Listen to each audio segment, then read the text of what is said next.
Hello, my dear friends. Tonight, we step quietly into the world of medieval courts, not as kings or nobles, but as the person everyone laughed at, the court jester.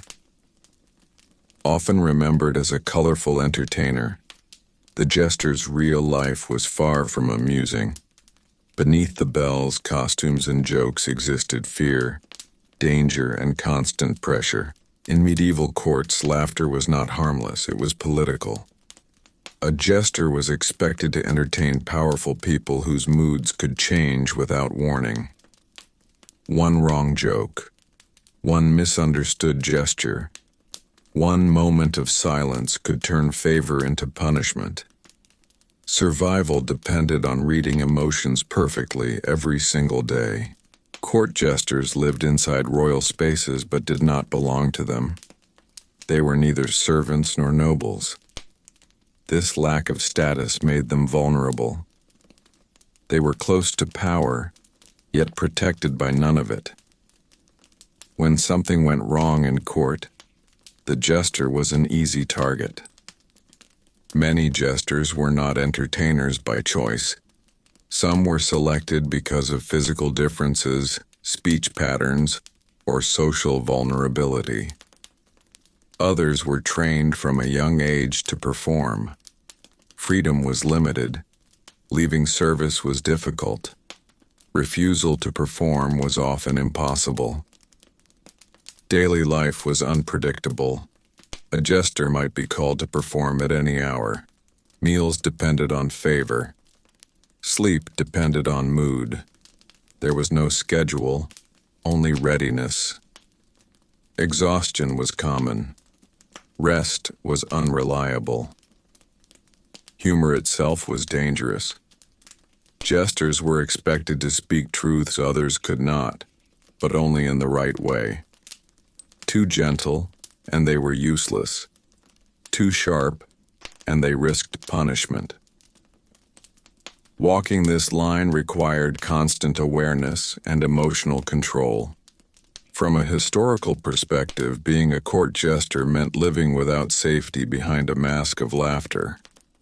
The role demanded wit, endurance, and silence at the same time. It was not a life of joy. It was a life of risk.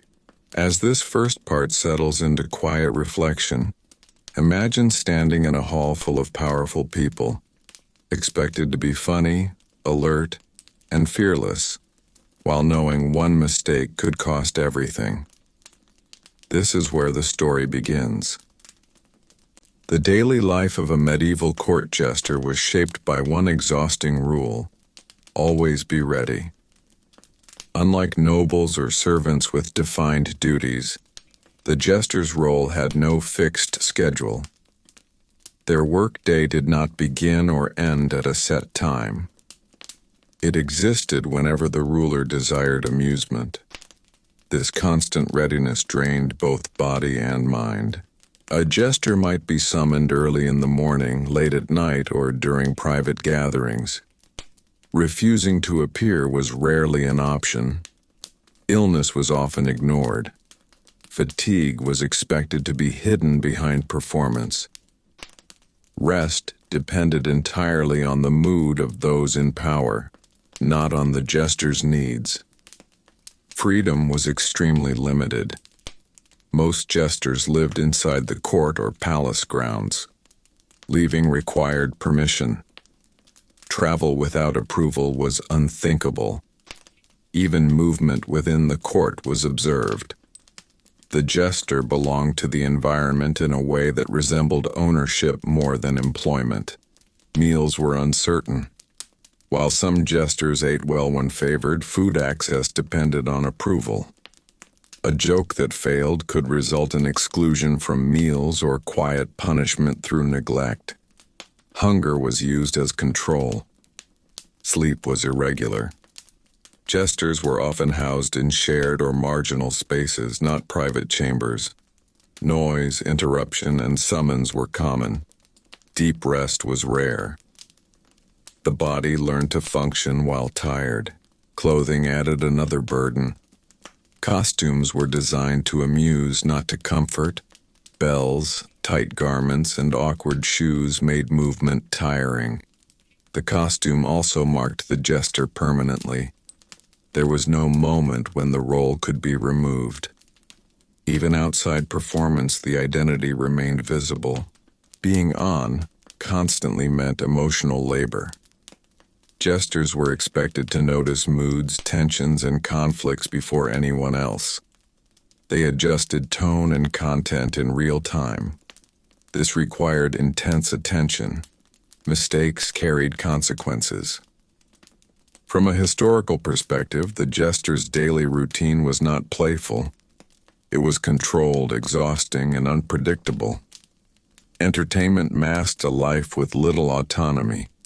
As this part settles quietly, imagine living each day without knowing when you may rest, eat, or be left alone.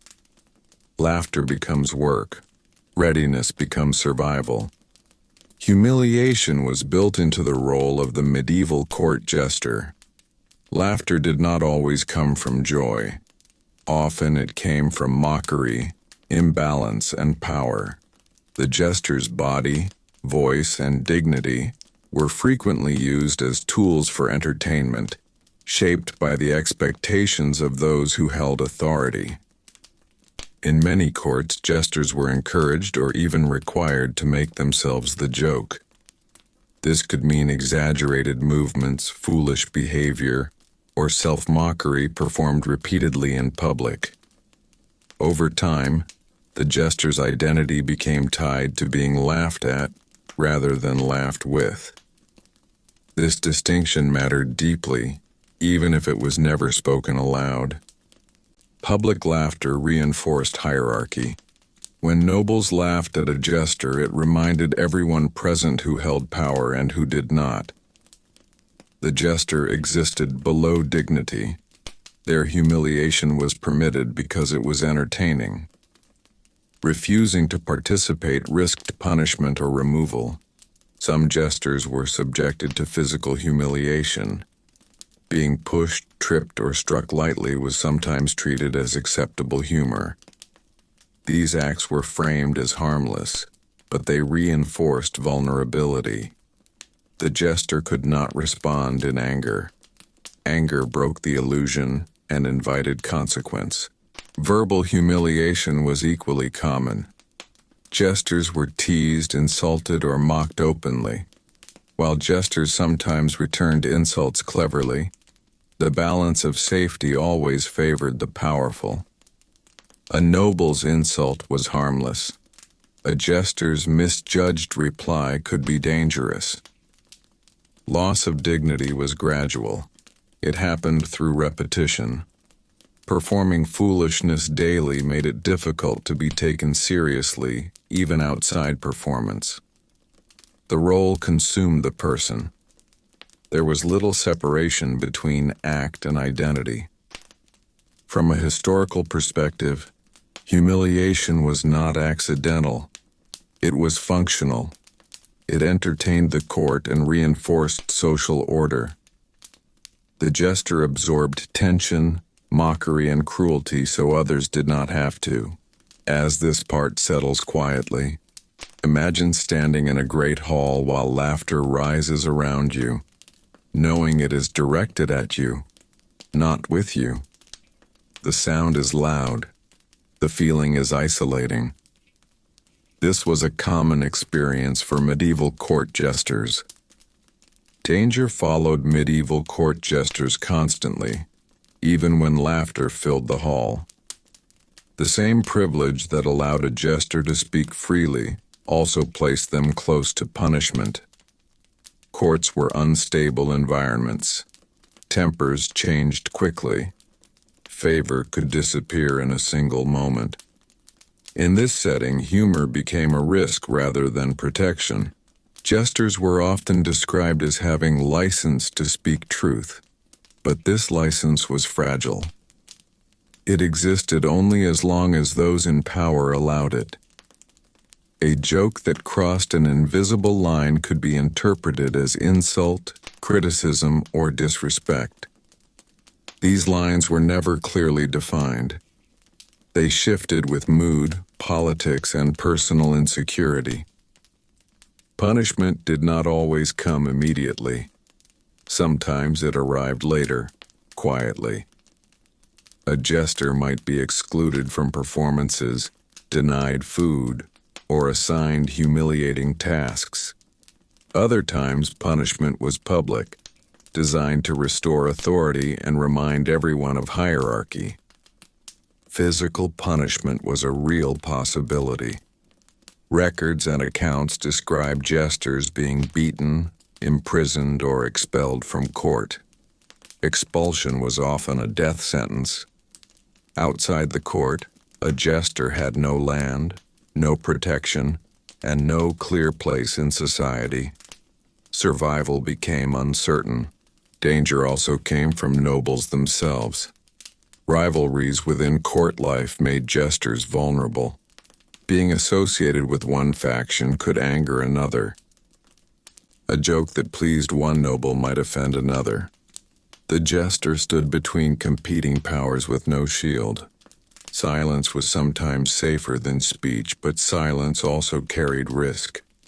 A jester who failed to amuse could be seen as useless. Uselessness invited removal. Survival depended on constant balance between speaking and restraint. From a historical perspective, danger was not an exception in a jester's life. It was normal. Humor functioned as both weapon and trap. The same wit that protected a jester one day could destroy them the next. As this part settles quietly, imagine standing before powerful figures, words forming carefully, knowing they may protect you or condemn you. Laughter fades quickly. Consequences remain. The greatest damage a medieval court jester faced was not always physical. It was mental, slow, and difficult to see. Living as a jester required constant performance, constant awareness, and constant emotional control. Over time, this pressure reshaped how a person understood themselves. A jester rarely had the luxury of being authentic. Their value came from how well they entertained others. Personal thoughts, feelings, and fears had no place in court life. The role demanded that the jester become a version of themselves designed for laughter. This version slowly replaced the private self. Because jesters were always observed, privacy was scarce. Conversations were overheard. Reactions were watched. Even moments of rest carried risk. The inability to be unseen created deep mental strain. The mind never fully relaxed. Identity loss followed gradually. When everyone expects foolishness, wisdom becomes invisible. When mockery defines you, seriousness feels forbidden. Over time, jesters struggled to separate who they were from what they performed. The costume became more than clothing. It became identity. Emotional isolation was common. Jesters were surrounded by people but rarely treated as equals. Friendships across class boundaries were limited. Nobles laughed with them but did not confide in them as peers. Servants often avoided closeness, fearing association with mockery. Loneliness existed even in crowded halls. Humor itself became a burden. Being funny stopped being joyful. It became obligation. Laughter no longer signaled success alone. It signaled safety. When laughter stopped, fear entered. This linked self-worth directly to reaction. Many jesters learned to suppress negative emotion completely. Anger, sadness, and exhaustion had no place in performance. These emotions were pushed inward. Over time, suppression caused numbness. Feeling less became a way to survive. Historical records suggest that some jesters coped by exaggerating their persona even further, leaning into foolishness to avoid punishment. Others withdrew emotionally, performing mechanically without engagement. Neither approach offered relief. From a historical perspective, the mental toll of being a jester was severe. The role demanded constant adaptation without recovery. The court consumed humor while ignoring the cost to the person providing it. As this very long part settles quietly, imagine smiling on command while carrying fear, fatigue, and isolation inside.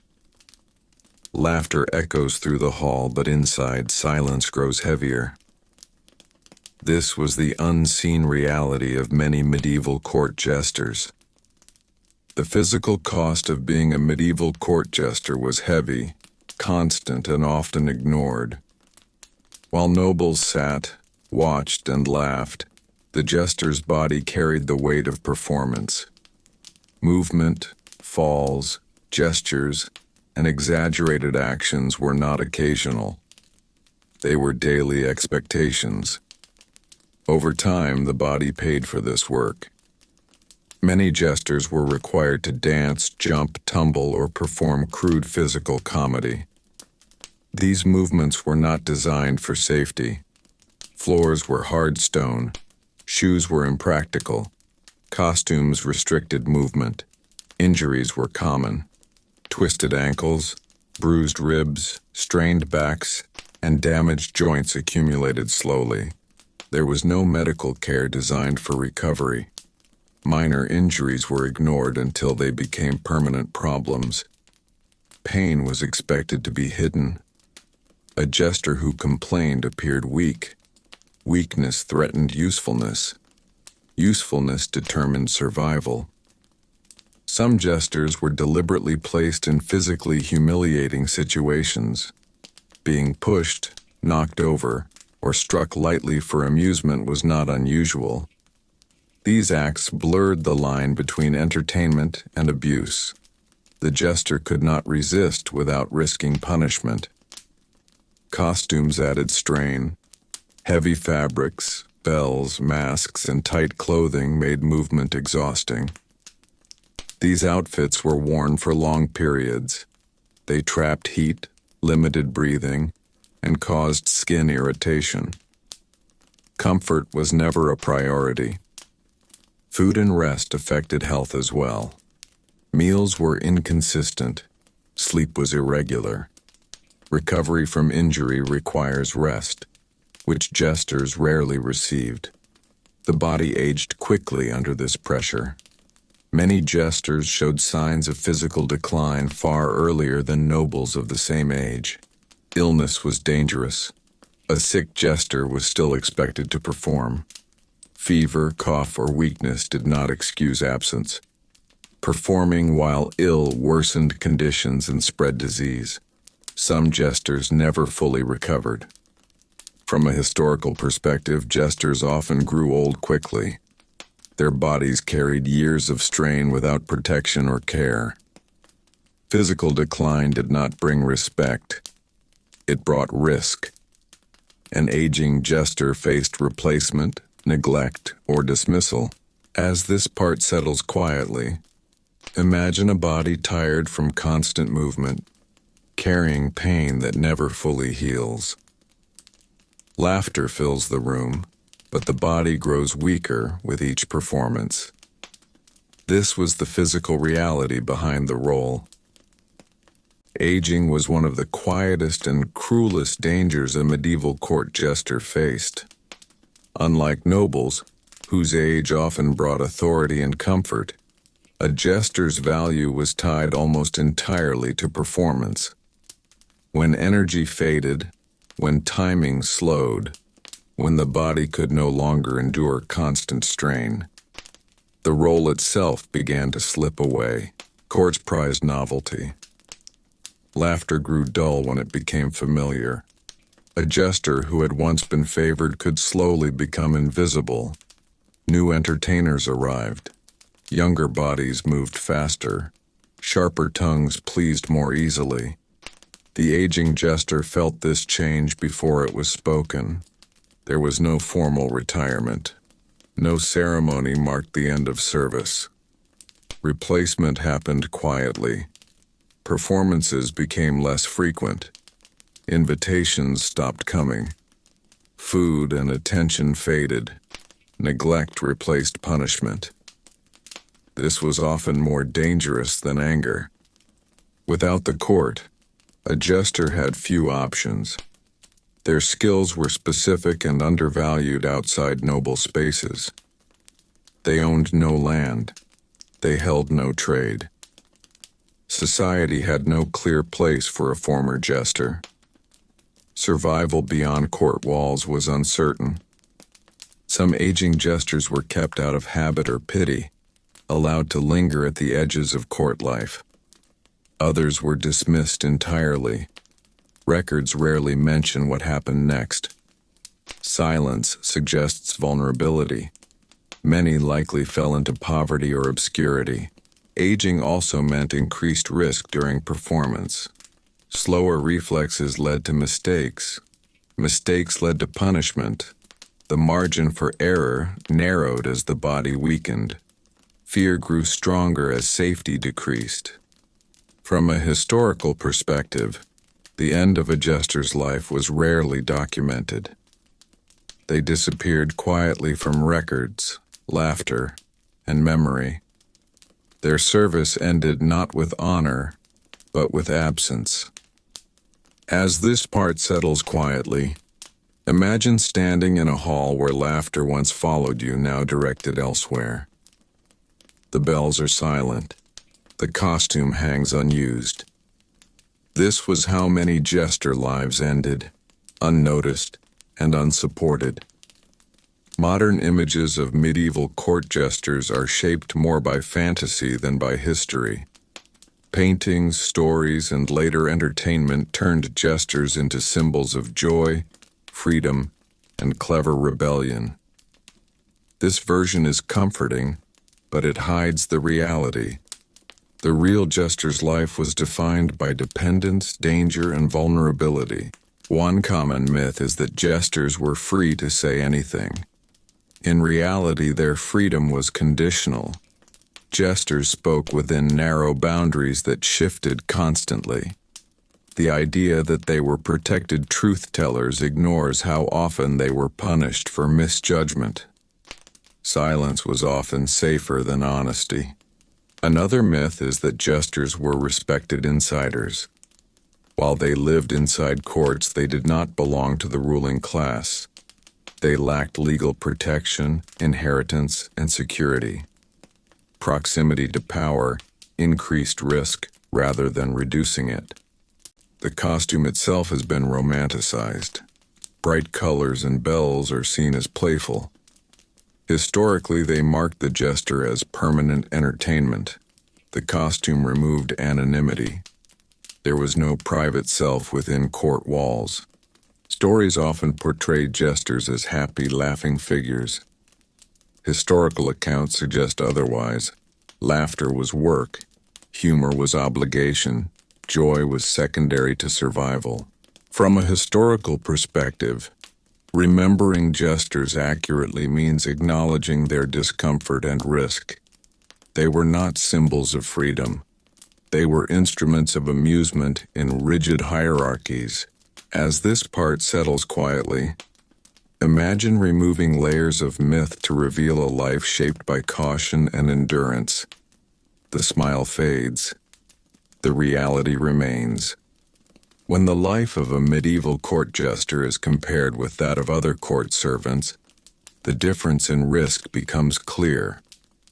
While many servants lived difficult lives, the jester's position combined visibility, dependence, and unpredictability in a way that made it uniquely dangerous. Most court servants had defined roles. Cooks cooked, guards guarded, stable workers cared for horses. Their value came from usefulness, not amusement. As long as they performed their duties adequately, they remained largely invisible. Invisibility, in a medieval court, was often a form of safety. Jesters, by contrast, were always visible. Their role required attention. Being ignored meant failure. Being noticed meant exposure. This constant visibility increased risk. Mistakes were public. Success was temporary. Favor changed quickly. Servants also benefited from structure. They had schedules, routines, and chains of command. Jesters operated outside these systems. Their work depended on mood rather than rules. This lack of structure removed protection. There was no standard by which a jester could measure safety. Other servants aged into stability. Experience increased value. A cook or steward could become trusted over time. For jesters, age reduced value. Familiarity dulled novelty. Aging brought vulnerability instead of respect. Punishment also differed. Servants were disciplined for failure. Jesters were punished for misjudgment. The difference mattered. Failure could be corrected. Misjudgment was subjective. It depended on emotions and politics beyond the jester's control.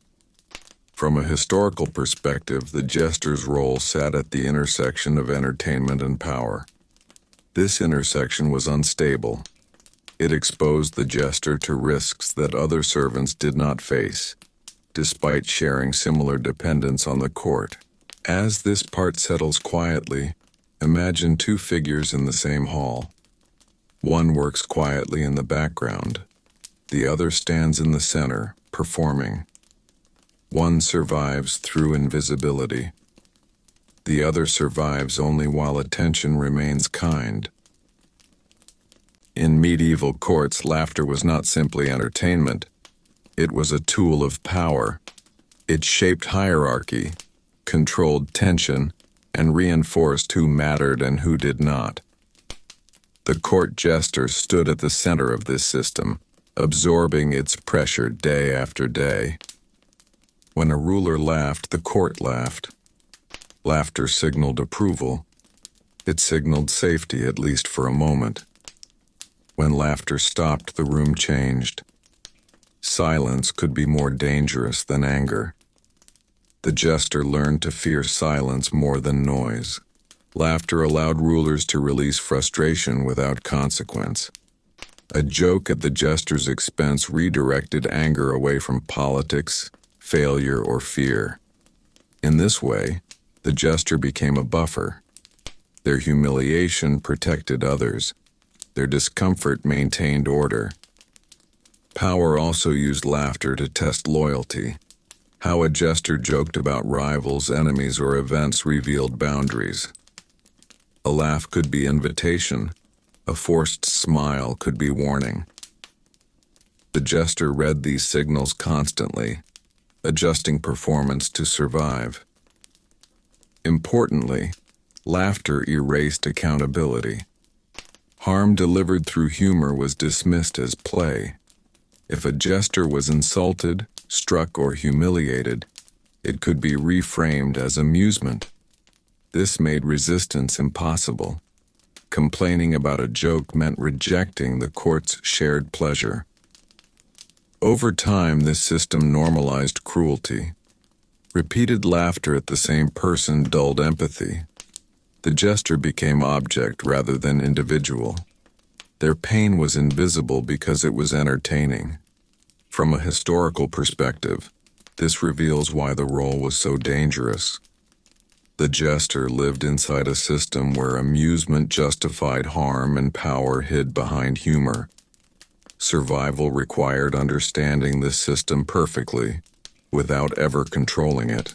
As this long part settles quietly, imagine laughter echoing through a hall. It sounds light. It sounds joyful. Yet beneath it lies control, hierarchy, and risk. For the jester, laughter was never harmless. It was the sound of power at work. Despite the danger, some medieval court jesters survived for many years. This survival did not come from protection or kindness. It came from adaptation. Jesters who lasted learned small, careful strategies that reduced risk without removing it. These strategies were quiet, subtle, and often invisible to others. One important skill was emotional reading. Successful jesters watched faces constantly. They noticed when a ruler was tired, irritated, or distracted. On such days, they softened jokes or stayed silent. Silence itself became a strategy, even though silence also carried risk. Knowing when not to perform mattered as much as knowing how. Another survival method was self-direction. Some jesters chose to mock themselves more than others. By turning humor inward, they avoided attacking sensitive topics. Self-humiliation was painful, but safer than offending powerful figures. This was not weakness. It was calculation. Jesters also learned to avoid permanence. They repeated successful jokes cautiously but did not rely on them too long. Familiarity bred boredom. Boredom invited replacement. Constant variation reduced attention in dangerous ways. Some jesters aligned themselves carefully with a single patron rather than the entire court. This patron might offer limited protection. However, this strategy was fragile. When the patron lost favor or died, the jester's safety vanished as well. Physical restraint became another coping method. Experienced jesters reduced risky movements as they aged. They relied more on speech than physical comedy. This reduced injury, but increased danger from words. Balance was always required. Emotionally, many jesters learned detachment. They performed without expectation of respect or gratitude.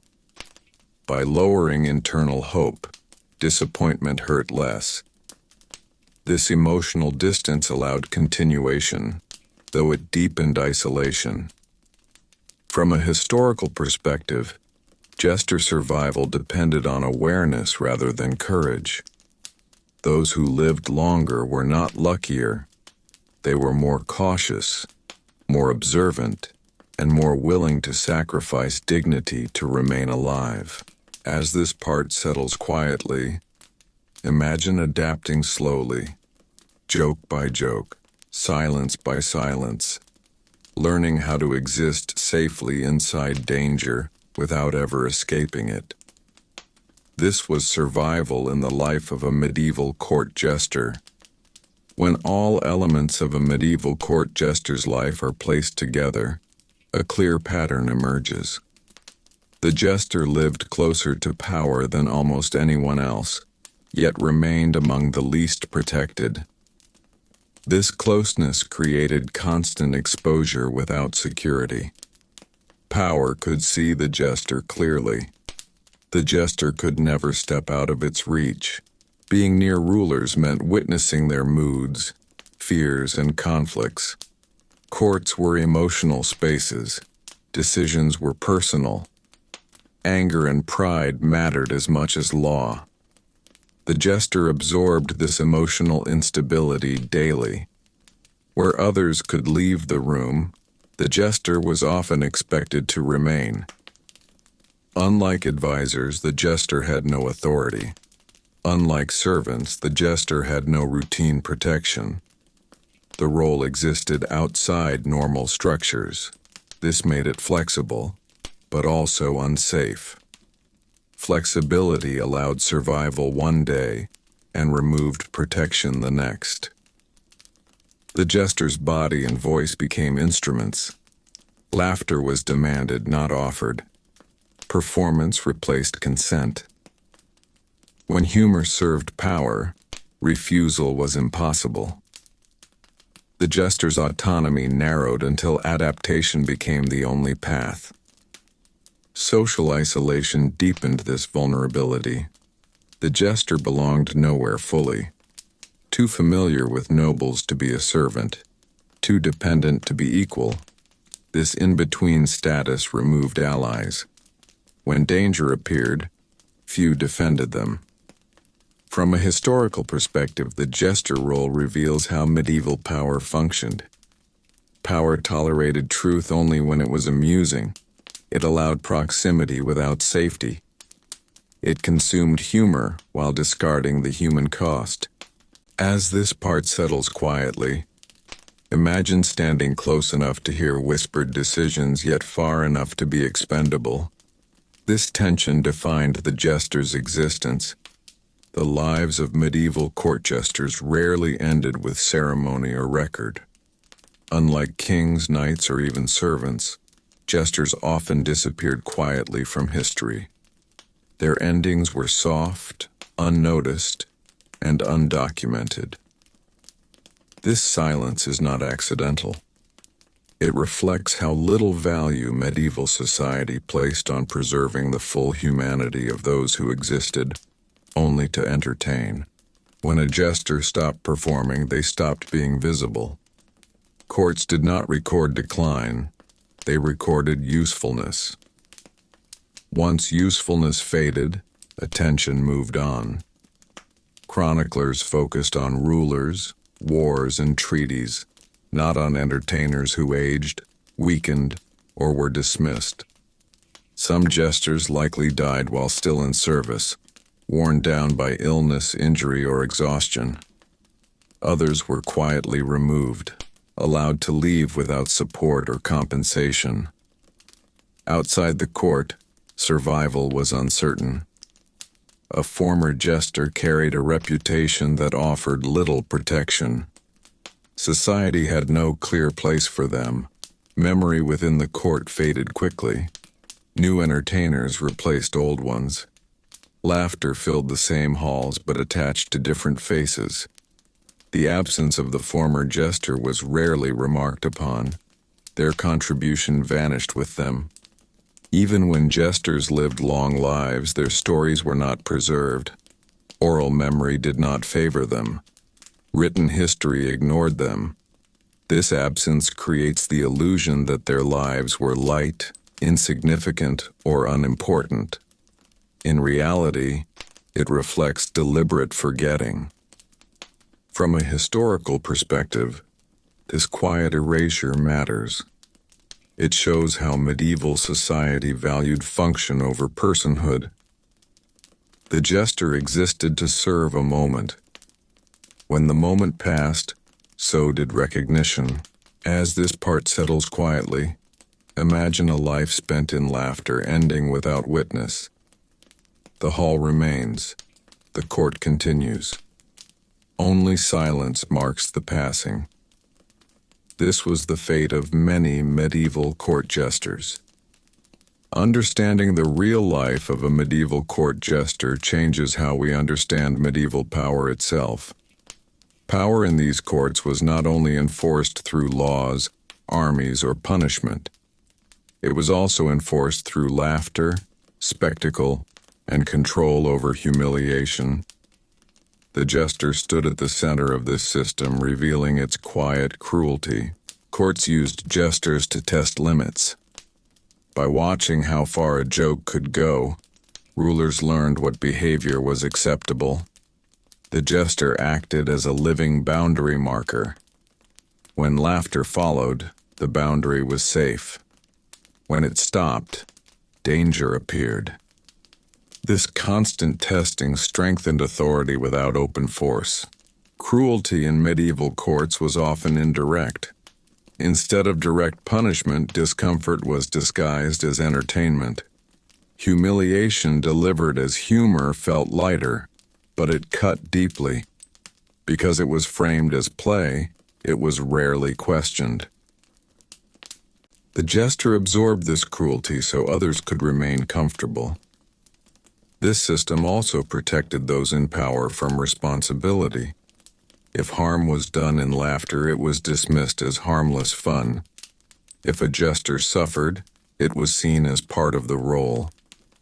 Accountability disappeared behind amusement. The jester's presence also normalized inequality. Seeing one person repeatedly mocked made hierarchy feel natural. It reminded everyone that not all bodies were equal.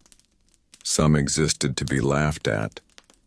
Others existed to laugh. This lesson was learned silently by everyone watching. From a historical perspective, jesters reveal how power maintains itself not only through fear but through normalization. When cruelty becomes routine, it no longer feels cruel. It feels ordinary. As this part settles quietly, imagine a court where laughter fills the hall, masking control and imbalance. The jester stands smiling, while power remains untouched. This is the deeper reality behind medieval entertainment. Long after medieval courts disappeared, the image of the court jester survived. Over time, this image softened. Pain faded. Risk disappeared. What remained was a romantic idea. A clever fool who spoke truth freely, laughed boldly, and lived close to power without consequence. This image is powerful, but it is deeply misleading. The romantic version exists because distance makes suffering easier to reshape. When centuries pass, hunger becomes adventure. Fear becomes drama. Endurance becomes bravery. The slow, grinding difficulty of daily survival is replaced by moments that feel entertaining rather than exhausting. The jester becomes a character, not a person. Part of this romanticization comes from later storytelling. Writers, artists, and performers needed symbols. The jester became a symbol of freedom of speech, rebellion, and cleverness. These qualities appealed to societies that valued expression more than survival. The original context was lost. Another reason lies in comfort. It is easier to imagine medieval courts as colorful and playful than to accept how cruel and controlled they truly were. The jester's suffering disrupts that comfort. Acknowledging it forces us to admit that entertainment often depends on inequality. Modern audiences also project modern ideas onto the past. Today, comedians can leave a stage. They can refuse a performance. They can criticize power openly. Medieval jesters could not. Applying modern freedom to medieval roles creates false understanding. The jester's costume contributes to this illusion. Bright colors, bells, and exaggerated shapes appear joyful. Historically, these elements marked permanent difference. They removed dignity and privacy. They ensured the jester was always visible, always other. Romantic stories ignore duration. They focus on moments of clever speech rather than years of fatigue. A sharp joke survives in memory. Endless readiness does not. History favors moments over endurance. Understanding the truth changes how we see medieval society. It reveals that humor was not harmless. It was regulated. It served power. It punished vulnerability. The jester's life shows how entertainment can hide control. From a historical perspective, the jester was not a rebel standing safely inside power. They were a vulnerable figure surviving under it. Their cleverness was not freedom. It was adaptation. As this very long part settles quietly, imagine removing the costume, the stories, the jokes. What remains is a human being navigating fear, dependence, and exhaustion. Laughter fades. Reality stays. When the life of a medieval court jester is viewed from beginning to end, it appears less like a career and more like a narrow path with very few exits. Entry into the role often happened early, sometimes without real choice. A child with unusual speech, appearance, or behavior might be noticed and brought into service. Training focused not on protection or education, but on performance and obedience. Early years were shaped by imitation and correction. Young jesters learned what pleased the court by watching reactions. Approval came through laughter. Disapproval came through silence or punishment. This taught instinctive adjustment. The body learned before the mind understood. As adulthood arrived, the role intensified. Expectations grew. Performance became sharper. Risk increased. The jester's value depended on constant relevance. Familiarity threatened safety. Adaptation became daily labor. The person behind the role remained unseen. Midlife often brought the heaviest strain. The body carried years of injury. The mind carried years of vigilance. Mistakes became more costly as novelty faded. Favor narrowed. Survival required increasing caution with decreasing energy. There was rarely a moment of stability. Even successful jesters lived without certainty. A single change in ruler, court politics, or mood could undo years of service. Security was illusionary. The final years, when they came, were quiet. Some jesters lingered at court edges. Others vanished into obscurity. Their lives rarely ended with acknowledgement. The court moved on. Laughter found new voices. From a historical perspective, the jester's life reflects how medieval systems consumed individuals completely. The role offered proximity to power, but no protection from it.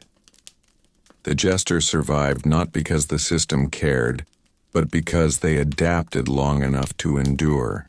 As this part settles quietly, imagine a life spent performing balance, never standing fully upright, never allowed to fall. Movement continues until it cannot. This was the full arc of many medieval court jesters. Understanding the life of a medieval court jester helps us see medieval society more clearly, not by judging it but by observing how it functioned. The jester was not an accident or a strange exception. The role existed because the system needed it. Power required release, distraction, and control, and the jester provided all three. Medieval courts were tense environments. Decisions affected land, war, and survival. Rulers lived under pressure, suspicion, and fear of betrayal. The jester absorbed some of this pressure. Laughter softened anxiety. Mockery redirected frustration. The jester became a human outlet for emotions that could not safely move upward. This tells us something important about hierarchy. Those at the top protected themselves by pushing emotional cost downward. The jester carried risk, so others could feel ease. This was not written law. It was social practice. Everyone understood it without naming it. The jester's vulnerability also taught obedience. Watching someone punished through laughter reminded others of their place. Fear did not always need force. It needed example. The jester's treatment communicated limits without violence. Importantly, this system required acceptance. Nobles, servants, and visitors all participated. Laughing along reinforced structure. Silence signaled agreement. Resistance was rare because resistance disrupted comfort. From a historical perspective, the jester's suffering was not a flaw in the system. It was part of how the system maintained balance. Entertainment masked inequality. Humor normalized control. As this part settles quietly, imagine a court functioning smoothly. Decisions made calmly. Tension released through laughter. The cost is invisible unless you look directly at the one being laughed at. History becomes clearer when we look there. When we compare medieval court jesters with later or more modern forms of entertainment, an important historical difference becomes visible. The jester was not separate from power. The jester existed inside it. This closeness changed everything about risk, freedom, and survival. In medieval courts, entertainment was not a profession chosen freely. It was a role assigned, maintained, and controlled by authority. Jesters could not leave a stage because there was no stage. The court itself was the stage, and the performance never fully ended. Later entertainers performed for audiences who came and went. Medieval jesters performed for rulers who controlled food, shelter, and safety. This meant the audience also held power over life. Entertainment and survival were linked tightly together. Another difference lies in consent. Modern performers can refuse, negotiate, or withdraw. Medieval jesters could not. Their presence was expected. Absence required permission. Performance was obligation rather than choice. Audience reaction also carried different weight. In a medieval court, laughter was not just approval, it was judgment. It signaled safety. Silence signaled danger. The jester learned to measure survival through sound. Entertainment today often allows distance between performer and authority. Medieval jesters had none. Their humor moved upward toward power, never outward. This made every joke personal. From a historical perspective, comparing these roles highlights how deeply entertainment can reflect power structures. The jester's suffering was not caused by humor itself, but by the conditions surrounding it. As this part settles quietly, imagine performing not for applause but for permission to remain. The difference is subtle, but it changes everything.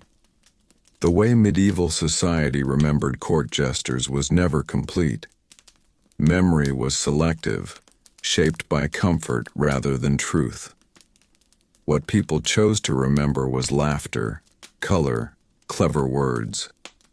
What they slowly erased was exhaustion, fear, dependence, and quiet endings. This was not coincidence. It was how history protected those in power. Jesters were remembered as symbols, not as people.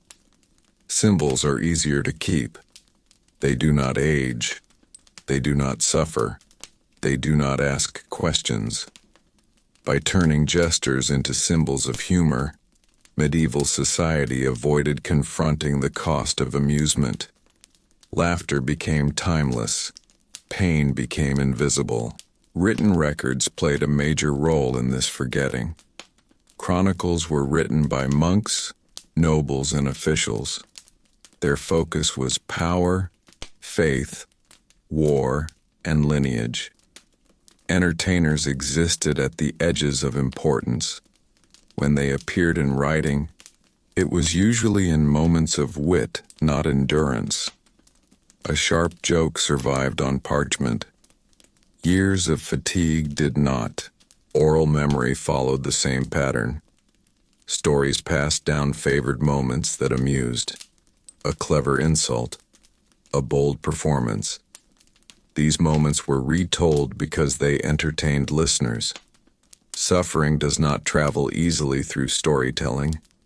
It weighs stories down. Over time, it was quietly dropped. This selective memory reshaped the jester's role for future generations. What began as a survival role inside a harsh hierarchy slowly transformed into a romantic idea. The jester became playful, brave, free.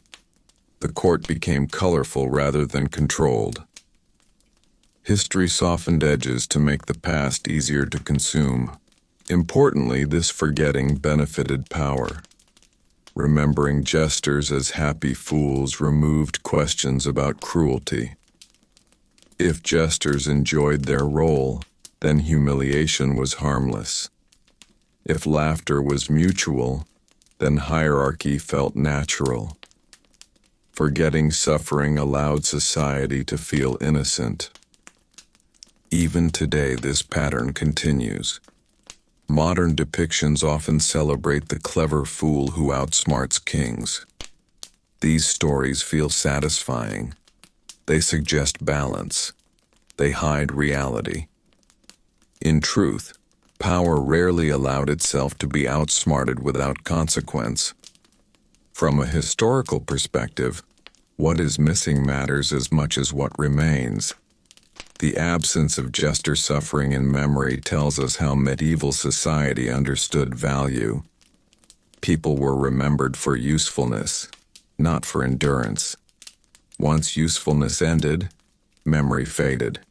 As this very long part settles quietly, imagine stories being told by firelight centuries later. Laughter is remembered. Bells are remembered. The tired body beneath the costume is not. History grows lighter as truth grows quieter. When we step back and look calmly at the life of a medieval court jester, what appears is not tragedy in a dramatic sense, but endurance stretched thin over many years. The jester's life was not defined by a single cruel moment, but by repetition. The same halls, the same faces, the same expectations, day after day. This repetition is important historically. Medieval power did not rely only on sudden violence.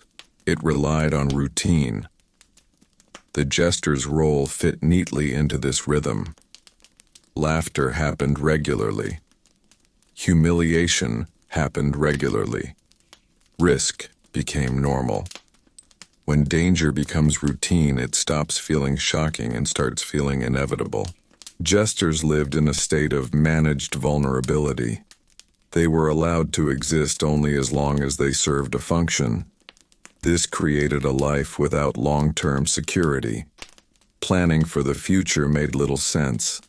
Survival stayed focused on the present moment, one performance at a time. This shaped personality. Many jesters likely became careful observers of human behavior. They learned when to speak and when to withdraw. They learned that attention could protect and destroy in equal measure. These lessons were not philosophical. They were practical. The jester's experience also reminds us that medieval courts were not purely brutal or purely festive. They were both at once. Joy and cruelty lived side by side, often in the same moment. Laughter did not cancel suffering. It coexisted with it. From a historical perspective, the jester shows how power prefers to remain comfortable.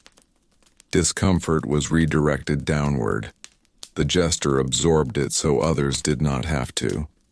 This arrangement felt normal to those benefiting from it. As this part settles quietly, imagine standing in the same place for years, adjusting constantly, never fully safe, never fully gone. Life continues not because it is kind, but because it is familiar. This was the quiet reality of being a medieval court jester. When we look at the medieval court jester not as a role but as a human being, the history becomes quieter and heavier. The jester was not born as laughter.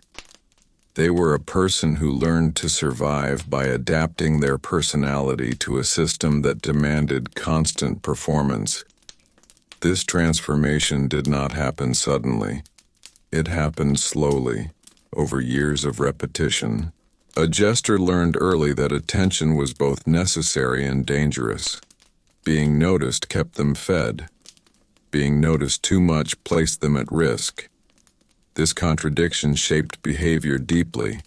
It taught caution masked as humor, It taught awareness disguised as foolishness. Human needs did not disappear simply because the role denied them. Jesters still needed rest, safety, respect, and belonging. These needs were rarely met. Instead, substitutes formed. Approval replaced respect. Laughter replaced security. Routine replaced stability. Loneliness was common. Even when surrounded by people, the jester was rarely included fully. Their presence served a purpose, not companionship. Emotional closeness blurred boundaries and carried risk. Distance felt safer. The long-term effect of this life was subtle erosion. Confidence weakened. Identity narrowed. The jester became skilled at being who others expected, but uncertain about who they were alone. This uncertainty followed them beyond performance, shaping silence as much as speech. From a historical perspective, this human lens matters. It reminds us that medieval systems functioned by reshaping people, not just controlling them. The jester survived by becoming flexible enough to fit into power's narrow space. As this part settles quietly, imagine a human life lived mostly in response to others' moods. The costume becomes familiar. The role becomes routine. The person beneath remains quieter with each passing year. As we move closer to the quiet end of this long history, the life of the medieval court jester begins to feel less like a role and more like a condition shaped by constant adjustment, careful silence, and learned restraint.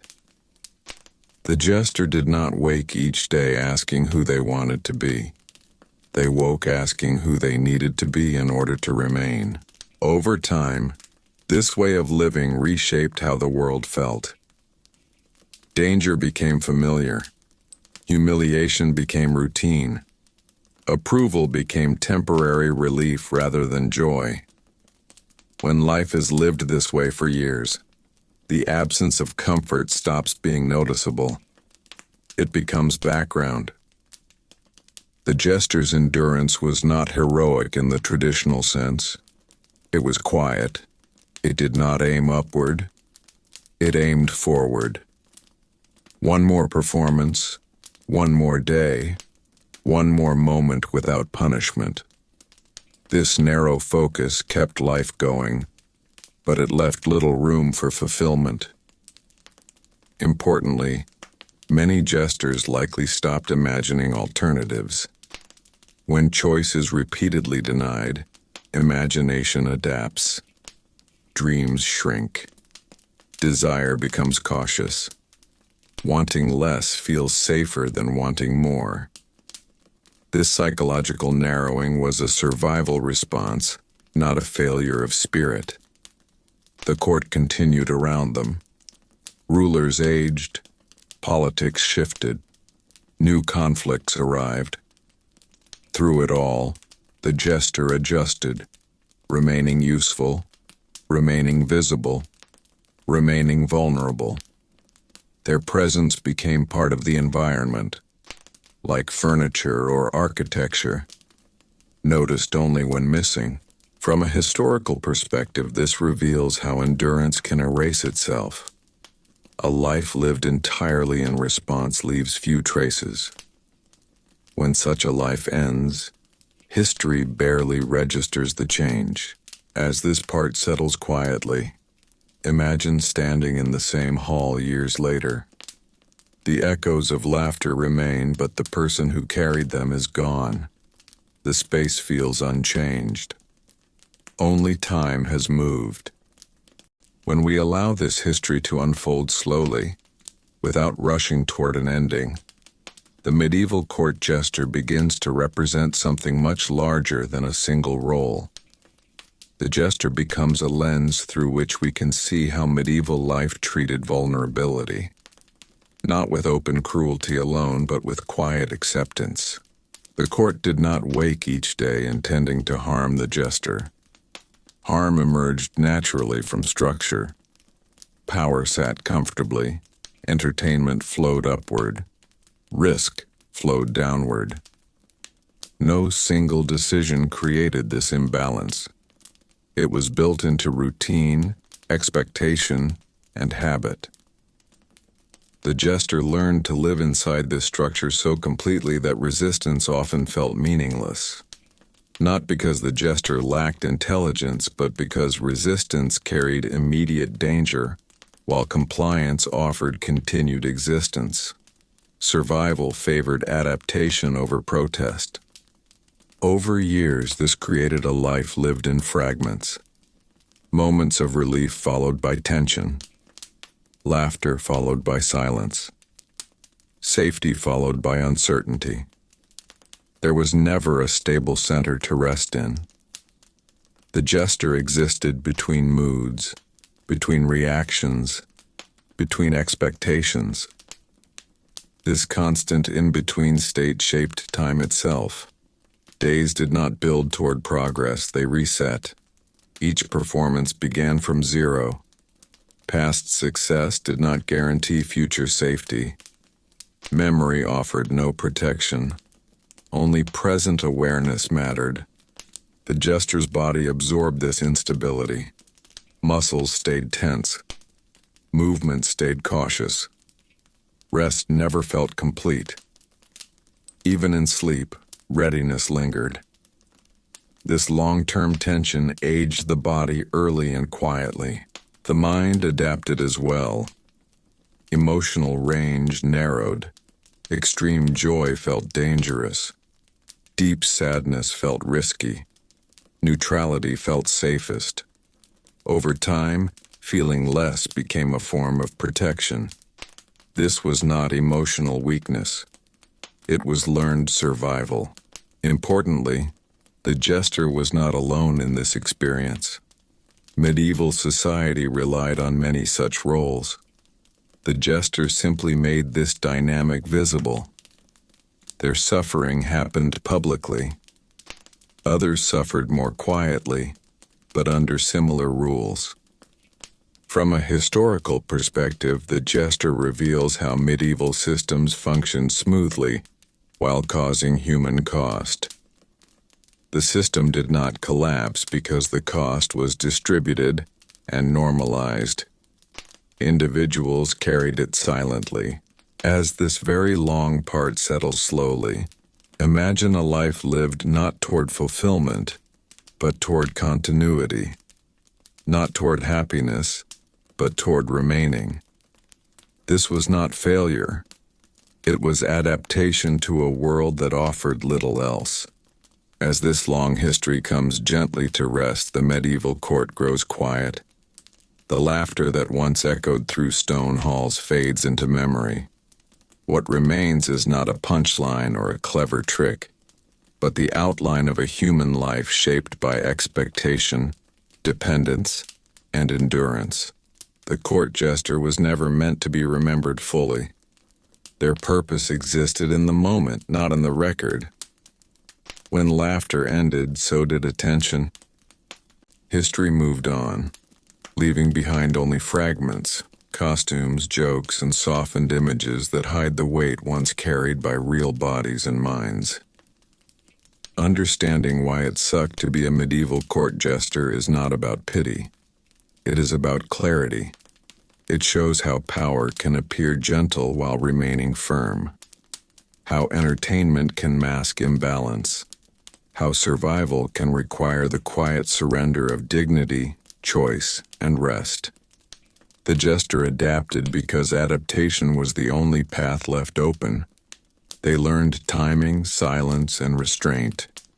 They survived not because life was kind, but because they became careful. This kind of survival leaves little behind, which is why their stories are so faint. As the night grows still, imagine the hall empty now. Torches dim. Footsteps fade. The place where laughter once lived stands silent. The jester is gone, not with ceremony, but with quiet absence.